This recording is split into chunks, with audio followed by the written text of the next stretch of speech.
लेकिन जो आप नाम ले रहे हो ना यही है, लेकिन वो फेमस तो नहीं है। हाँ लेकिन वो मोरक्को में तो नहीं है।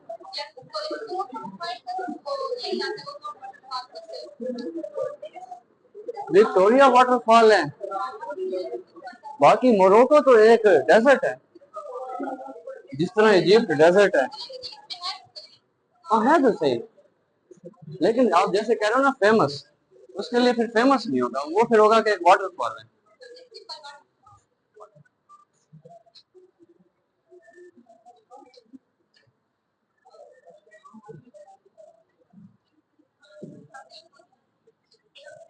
मेरा मशवरा है कि इस मामले में ना लड़कों की बात मानो और कल से जो क्लास है ना बैठ लिया करें।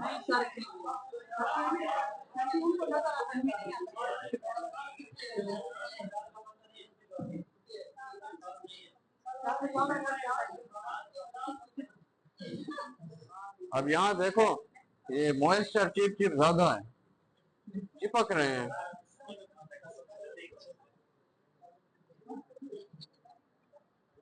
स्टार्ट करें?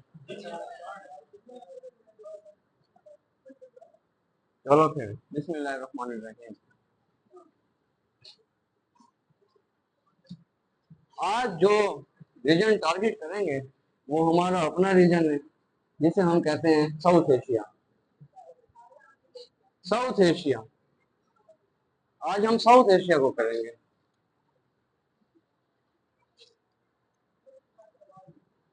जब साउथ एशिया का नाम आता है तो इसमें नंबर ऑफ कंट्रीज,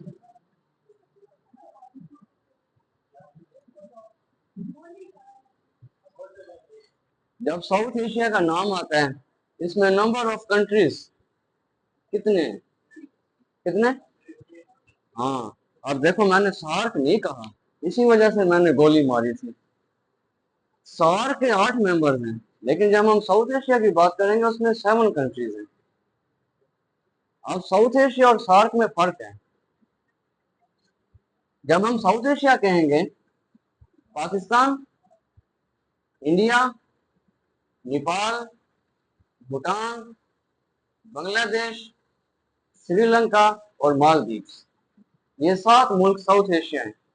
लेकिन अफगानिस्तान मेंबर है सार्क का, जियोग्राफिकली वो साउथ एशिया में एग्जिस्ट नहीं करता, वो पॉलिटिकल मेंबर है सार्क का। सार्क की फुल फॉर्म क्या है?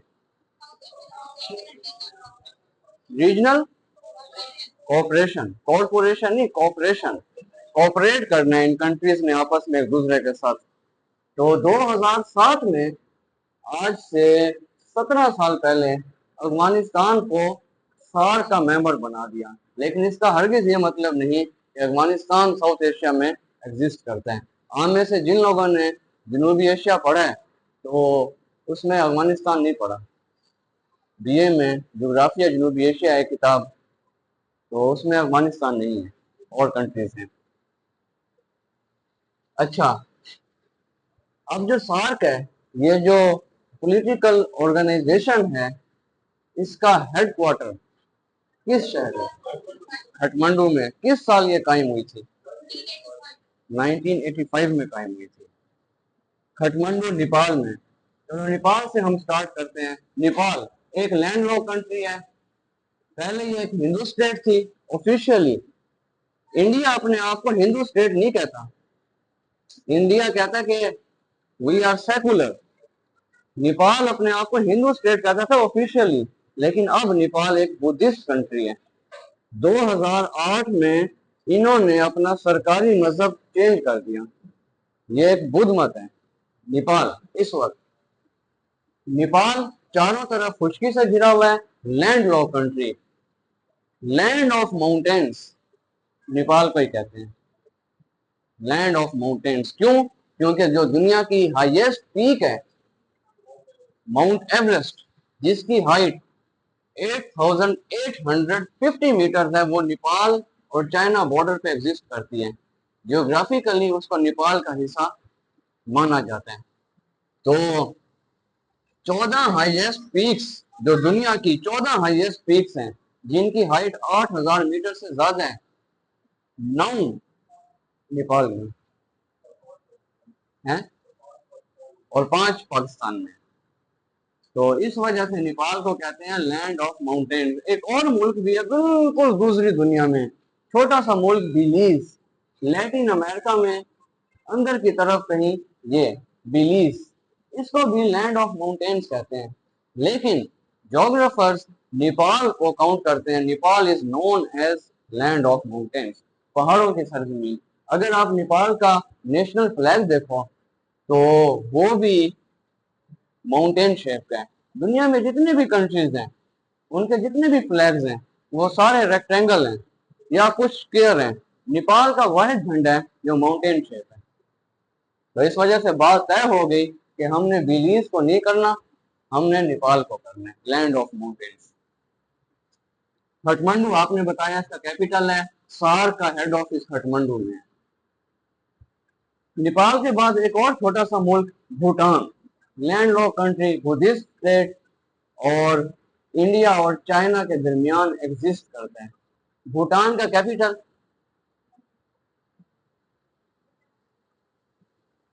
पता है? अगर काठमांडू नेपाल का है तो थिम्फू भूटान का है, थिम्फू भूटान का है। ये दोनों कंट्रीज लैंडलॉक हैं। Land of thunder dragon Bhutan को कहते हैं, लैंड ऑफ थंडर ड्रैगन, गरजता हुआ अजदहा, ये भूटान को कहते हैं। लैंड ऑफ ड्रैगन चाइना है, लेकिन land of thunder dragon Bhutan है। और यही थंडर ड्रैगन भूटान के नेशनल फ्लैग में भी बना है। वो कोई ऐसा ड्रैगन नहीं है जो भूटान में एग्जिस्ट करता है, वो जैसे फिक्शन होती है, लोक कहानियां होती हैं, उसमें वो एग्जिस्ट करता है। नेपाल और भूटान के बाद अब हम चलते हैं मशरकी पाकिस्तान यानी बांग्लादेश की तरफ। Capital of Bangladesh is Dhaka. और बांग्लादेश की सबसे बड़ी सी पोर्ट कौन सी है? ढाका के बाद दूसरा बड़ा शहर कौन सा है? चिटागोंग। चिटागोंग बांग्लादेश की सी पोर्ट है। बांग्लादेश को क्या, चिटागोंग, चिटागोंग बांग्लादेश को क्या कहते हैं? Land of golden fibre. Golden fibre क्या चीज है? पटसन है, जूट। बिल्कुल ठीक है, क्योंकि जूट कल्टीवेशन बांग्लादेश में बहुत ज्यादा होती है, पटसन जिससे बोरियां बनाई जाती हैं। तो इस वजह से लैंड ऑफ गोल्डन फाइबर वो बांग्लादेश है। और हालिया बांग्लादेश में एक बड़ी तब्दीली आई है, आप लोगों को पता है? तो ये एक मैं समझता हूँ अच्छा कदम है। बांग्लादेश के बाद एक और छोटा सा मुल्क, नन्हा सा मुल्क, नन्हा मुन्ना, श्रीलंका। किसी को कुछ भी नहीं कहता, फिर भी इंडिया से तंग करता है। श्रीलंका, इंडिया और श्रीलंका के दरमियान वो मुश्किल 50 किलोमीटर का समुंदर है, 50 किलोमीटर। इस स्ट्रेट का क्या नाम है? हाँ, पाक स्ट्रेट, पालक नहीं, पाक स्ट्रेट, PAL के एल साकिन हो जाएगा, पाक स्ट्रेट। पाक स्ट्रेट 50 किलोमीटर है, डिस्कनेक्ट करती है श्रीलंका को इंडिया के साथ। श्रीलंका के 2 कैपिटल हैं, कौन कौन से?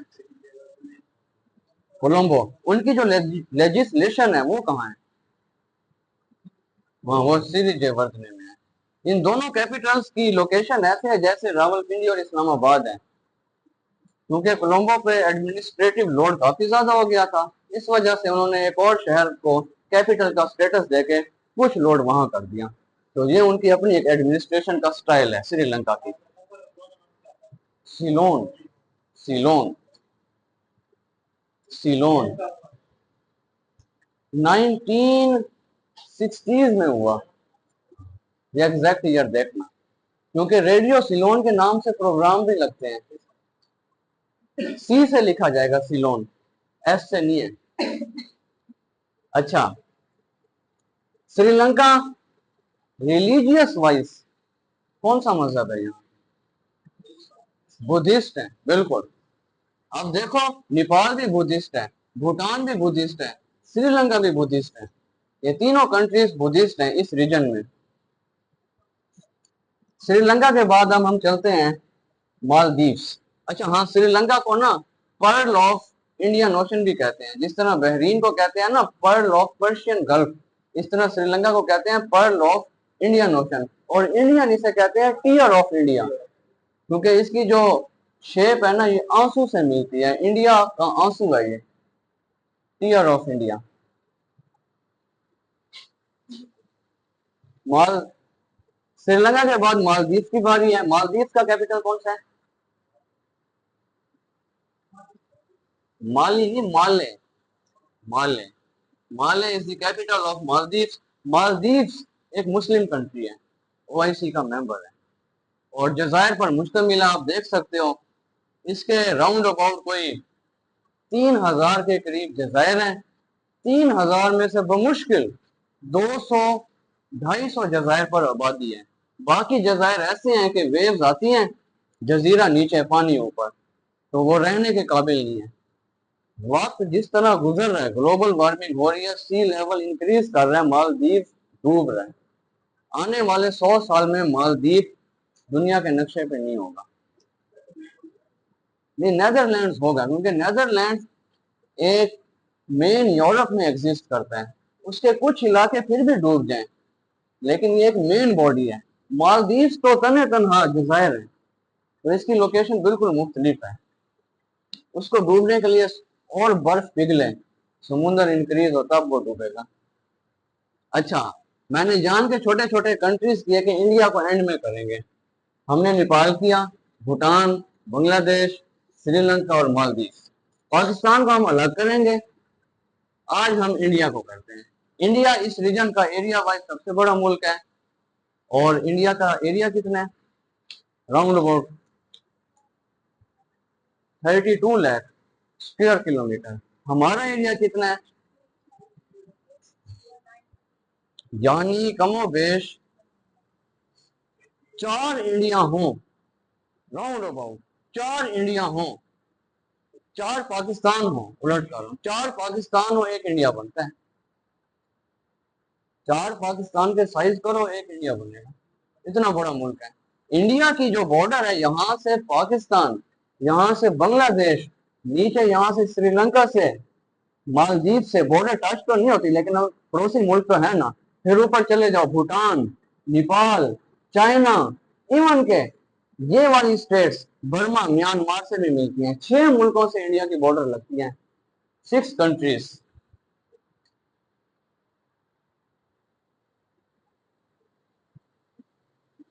इंडिया के सूबे, सूबे तो उन्हें नहीं कहते, स्टेट्स कहते हैं। कितनी स्टेट्स हैं इंडिया की?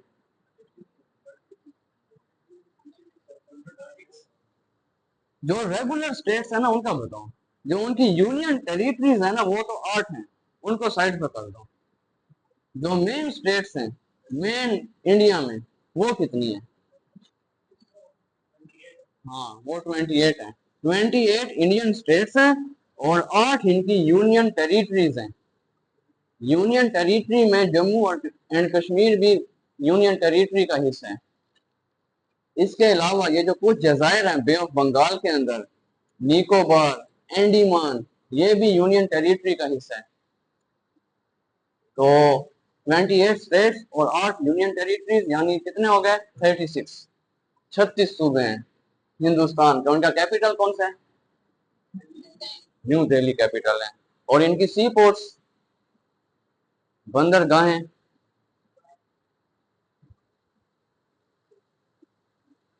कौन सी बड़ी मशहूर बंदरगाहें हैं? एक कलकत्ता है, मुंबई है और चेन्नई। इसके अलावा और भी हैं, लेकिन ये 3 बड़ी बंदरगाहें हैं। चेन्नई, चेन्नई का पुराना नाम मद्रास था, मद्रास का नया नाम चेन्नई है। चेन्नई कहाँ है भला? बे ऑफ बंगाल बॉर्डर पे। ये कलकत्ता किधर है?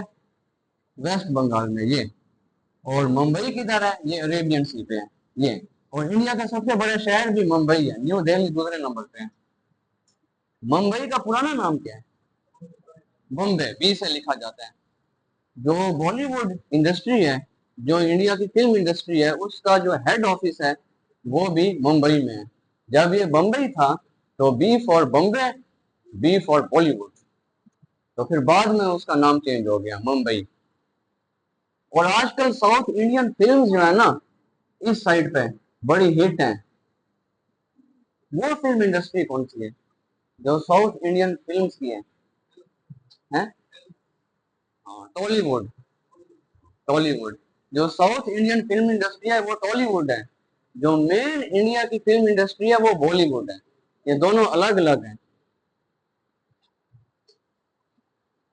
अगर हम इंडिया के नक्शे को देखें और इसकी हम कोस्ट की बात करें, ये देखो, सिंध से इसका कोस्टल एरिया स्टार्ट होता है नीचे तक, और फिर श्रीलंका से होता हुआ बांग्लादेश तक जाता है।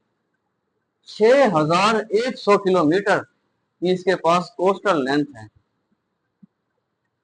पाकिस्तान से कंपेयर करें तो बमुश्किल पाकिस्तान की 1050 किलोमीटर है, और इंडिया की 6100 किलोमीटर। और जो मुंबई वाला कोस्ट है, ये वाला अरेबियन सी के ऊपर, इस कोस्ट को कहते हैं मालाबार। आपने शायद कहीं ना कहीं पढ़ो सुनो मालाबार। तो मालाबार दरअसल अरेबियन सी की इंडिया की कोस्ट है। जब वास्को डे गामा आया था, पुर्तगाल से चला, कालीकट में उतरा, तो वो भी मालाबार कोस्ट पे उसने लैंडिंग की थी। हाँ, फिर तो मुसलमान होते रहे थे। अगर हम साउथ इंडिया को पहले अलग कर लें तो 3 स्टेट्स आती हैं साउथ इंडिया में, कर्नाटक, तमिलनाडु और केरला। ये जो साउथ इंडिया है, कौन सा? 3 स्टेट्स, तमिलनाडु, कर्नाटक और केरला। इन्हीं इलाकों में मैसूर भी है। मैसूर एक अहम शहर है तारीखी लिहाज से। मैसूर, मैसूर से किस मुस्लिम शख्सियत का नाम जहन में आता है? किसका? एक बोले ना। Tipu Sultan, tiger of Mysore, Tipu Sultan. 1799 में इसकी डेथ हुई थी, टीपू सुल्तान की।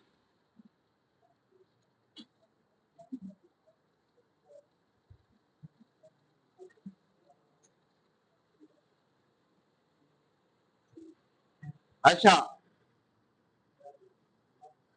क्या हुआ है, बस खत्म करते हैं।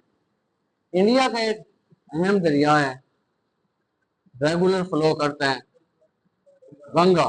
गंगा जमुना।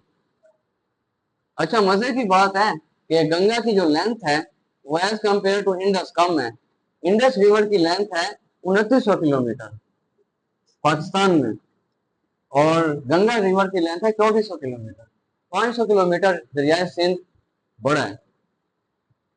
दुनिया का सबसे बड़ा डेल्टा, डेल्टा पता है क्या होता है? क्या होता है?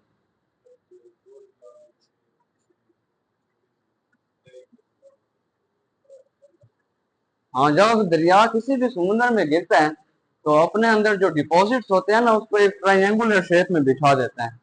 उस प्लेन को या शेप को डेल्टा कहते हैं। अब दुनिया का सबसे बड़ा डेल्टा, यहाँ से दरियाए गंगा आता है, गंगा रिवर, जमुना रिवर, ऊपर से आता है ब्रह्मपुत्र रिवर। गंगा, जमुना, ब्रह्मपुत्र, ये तीनों दरिया बांग्लादेश में दुनिया का सबसे बड़ा डेल्टा बनाते हैं। और उस डेल्टे का क्या नाम है?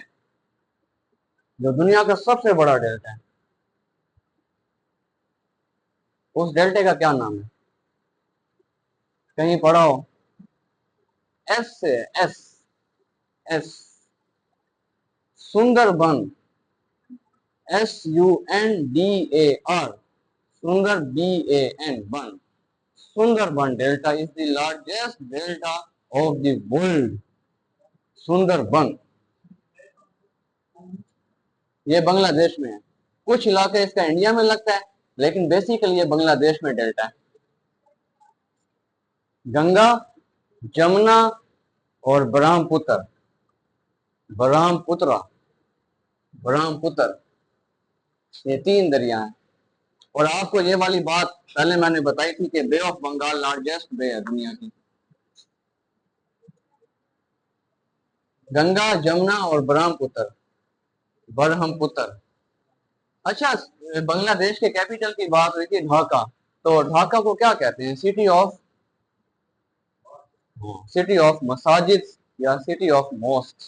मसाजिद का शहर ढाका है।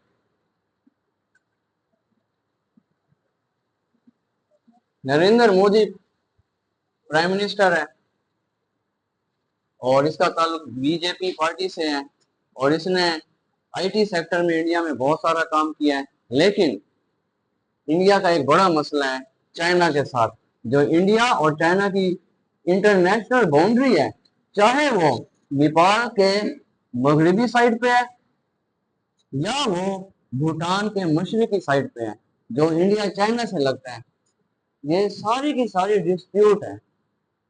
मैकमोहन लाइन सारी की सारी 3,400 किलोमीटर राउंड अबाउट इसकी लेंथ है। सारी की सारी डिस्प्यूट है। अब इंडिया में कुछ जगहों पे तहरीकें शुरू होती हैं, दब जाती हैं, शुरू होती हैं, दब जाती हैं, फिर उभरती हैं। एक जगह है नागालैंड, ये वाली। ये रियासतें 7 स्टेट्स, इन्हें कहते हैं 7 angry states of India. India की 7 नाराज रियासतें, जिसमें से नागालैंड भी है, ये इंडिया से आजादी चाहती है। अगर पॉलिटिकली चाइना ने थोड़ा सा इन्हें बैकअप दिया, ये वाला हिस्सा जियोग्राफिकल तो वैसे ही कटा हुआ है इंडिया से, पॉलिटिकल भी कट जाएगा, ये एक इंडिपेंडेंट कंट्री बन जाएगा नागालैंड का। इन्होंने अपना नेशनल फ्लैग भी डिजाइन किया है, लेकिन कुछ पॉलिटिकल मसाइल चल रहे हैं जिसकी वजह से ये आज़ादी अभी तक हासिल नहीं कर पाए। तो ये हमारा आज का रीजन था और कुछ मोटी मोटी बातें थी। साउथ एशिया हमने किया, पाकिस्तान को हम अलग से करेंगे। तो ये कंफ्यूजन दूर हुई कि सार्क में 8 कंट्रीज, साउथ एशिया में 7 कंट्रीज। वो सेंट्रल एशिया में, वो अलग बात है कि जो सेंट्रल एशिया की पॉलिटिकल ऑर्गेनाइजेशन है उसका मेंबर नहीं है, लेकिन जियोग्राफिकल वो सेंट्रल एशिया में। जितने भी लैंड लॉक कंट्रीज हैं, अफगानिस्तान से लेकर जितने भी तान तान तान तान हैं, ये सारे सेंट्रल एशियन कंट्रीज हैं। तो इसे साउथ एशिया में नहीं काउंट करना।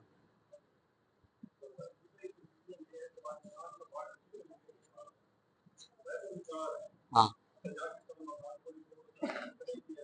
नहीं नहीं करेंगे क्योंकि वफान जो है, वफान कॉरिडोर, वो टेक्निकली बेसिकली अफगानिस्तान का हिस्सा है। वो वाली पट्टी पाकिस्तान में नहीं आती, वो अफगानिस्तान की है। हाँ, अगर कभी आने वाले टाइम में वफान पाकिस्तान का हिस्सा बनता है तो फिर ताजिकिस्तान के साथ लगेगा, लेकिन अभी तक ऐसी कोई बात नहीं है।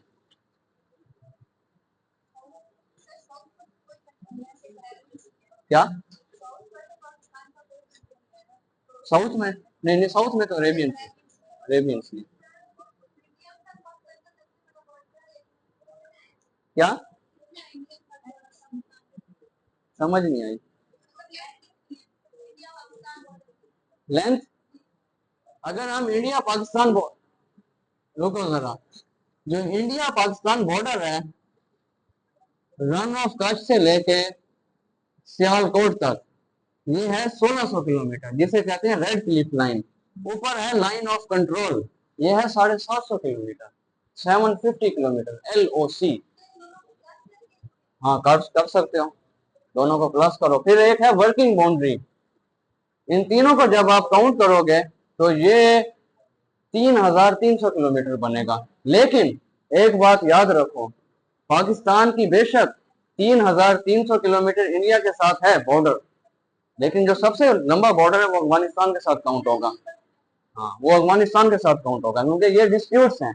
लाइन ऑफ कंट्रोल भी डिस्प्यूट है और जो वर्किंग बाउंड्री है ये भी डिस्प्यूट है। हमारे पास सिर्फ 1600 किलोमीटर है जो रेगुलर बाउंड्री है, जहां फौज खड़ी है। आगे तो नहीं, वो काउंट नहीं, 1600 करते, 1600 रेगुलर है। सियालकोट के साथ जो है, ऊपर जम्मू कश्मीर, नीचे सियालकोट, वो है वर्किंग बाउंड्री। अब ये मुझे नहीं पता वर्किंग क्यों कहते हैं। वो है वर्किंग बाउंड्री, और LOC है लाइन ऑफ कंट्रोल, आजाद कश्मीर और जम्मू कश्मीर के दरमियान। अब ये जो नाम रखा गया है ना, इसके पीछे ज्योग्राफी नहीं है, इसके पीछे हिस्ट्री है। उसके लिए आपको फिर हिस्ट्री पढ़नी पड़ेगी कि लाइन ऑफ कंट्रोल क्यों रखा गया, वर्किंग बाउंड्री क्यों रखा गया, पाकिस्तान पाकिस्तान क्यों रखा गया, हिंदुस्तान हिंदुस्तान क्यों रखा गया। ये ज्योग्राफिया का हिस्सा नहीं है, ये तारीख का हिस्सा है। ठीक है, तो ये हमारे बेसिक पॉइंट्स हैं, और मुझे उम्मीद है आप लोगों को काफी चीजें क्लियर हो गई होंगी। कल हम एक नया रीजन करेंगे। आप लोगों को आज़ादी मुबारक हो। 14 अगस्त 1947 से चले और 2024 में आ गए। ठीक है, चलो ख्याल रखो अपना।